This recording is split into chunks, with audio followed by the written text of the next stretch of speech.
नमस्ते। शुरू करते हैं आज की बड़ी खबरों के साथ। दोस्तों, आज की बड़ी खबर निकलकर ये आ रही है, सराफा बाजार में हाल ही में जो हलचल देखी गई है, उसने हर छोटे बड़े निवेशक को सोचने पर मजबूर कर दिया है। सोने और चांदी की कीमतों में आया ये अप्रत्याशित उतार चढ़ाव सिर्फ भारतीय बाजारों तक सीमित नहीं है, बल्कि ग्लोबल मार्केट की बदलती परिस्थितियों का एक सीधा प्रतिबिंब है। मेरे विचार से बाजार को देखें तो चांदी में आई 55,000 रुपए की गिरावट और सोने में 11,500 रुपए की कमी एक बहुत बड़े मार्केट करेक्शन की ओर इशारा करती है। जब हम कोमेक्स जैसे अंतर्राष्ट्रीय बेंचमार्क को देखते हैं, जहां चांदी लगभग 14 से 15% और सोना 6% तक फिसला है, तो समझ आता है कि वैश्विक स्तर पर निवेशकों की धारणा में एक बड़ा बदलाव आया है। ये स्थिति हमें ये समझाती है कि बाजार हमेशा एक सीधी लकीर में ऊपर नहीं जाता, और जब कीमतें अपने शिखर पर होती हैं तो वहां से मुनाफा वसूली की संभावना हमेशा बनी रहती है। बाजार के जानकारों के लिए ये गिरावट जितनी चौंकाने वाली है, उतनी ही ये तकनीकी तौर पर समझने लायक भी है। अगर हम चांदी की बात करें तो ये अपने ऑल टाइम हाई से 80,000 रुपए नीचे आ चुकी है, जबकि सोना भी अपने उच्चतम स्तर से काफी दूर है। अंतर्राष्ट्रीय बाजार में सोने का 500 से $600 गिरना कोई मामूली घटना नहीं है। यहां से निवेशकों की धारणा को समझने की कोशिश करें तो ऐसा लगता है कि पिछले कुछ समय से कीमतों में जो उछाल था, उसमें एक बड़ा हिस्सा पैनिक बाइंग का था। जब कीमतें बहुत तेजी से बढ़ती हैं तो लोग इस डर से खरीदारी करने लगते हैं कि कहीं वे पीछे न छूट जाएं। लेकिन अब वही डर और उत्साह ठंडे पड़ रहे हैं, जिसकी वजह से बाजार में दबाव बना हुआ है। इस वजह से बाजार में जो तेज गिरावट आई है, उसे एक स्वस्थ सुधार के रूप में भी देखा जा सकता है, क्योंकि फंडामेंटल्स अभी भी पूरी तरह से बदले नहीं हैं।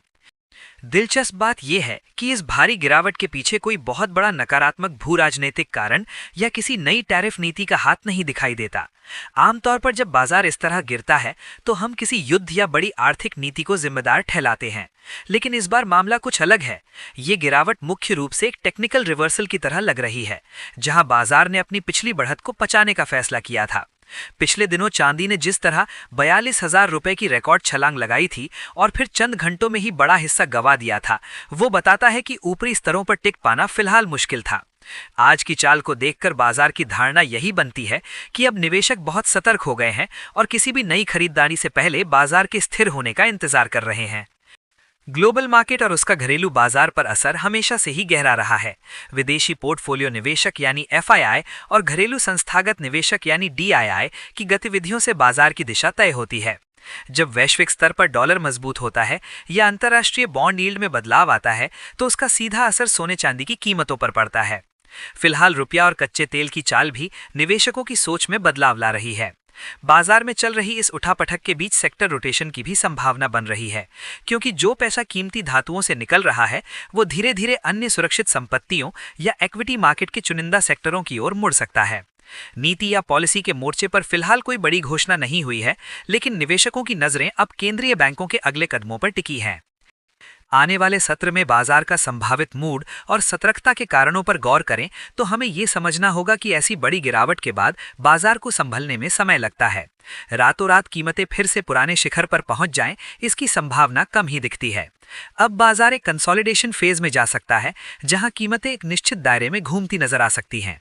निवेशकों को इस समय जल्दबाजी में कोई भी कदम उठाने के बजाय ग्लोबल मार्केट के सेंटिमेंट को बारीकी से ट्रैक करना चाहिए। आने वाले दिनों में अगर अंतर्राष्ट्रीय स्तर पर कोई नई नीति आती है तो उसका असर घरेलू सराफा बाजार पर भी साफ दिखाई देगा।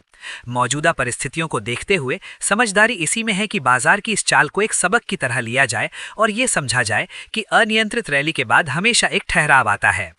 ये वीडियो केवल जानकारी और शिक्षा के उद्देश्य से है, ये किसी भी प्रकार की निवेश सलाह नहीं है। दोस्तों, ये था आज का पिंटू मार्केट अपडेट। अगर वीडियो उपयोगी लगा हो तो लाइक करें, शेयर करें और चैनल को सब्सक्राइब करें। मैं हूं पिंटू, मिलते हैं अगली अपडेट में। धन्यवाद।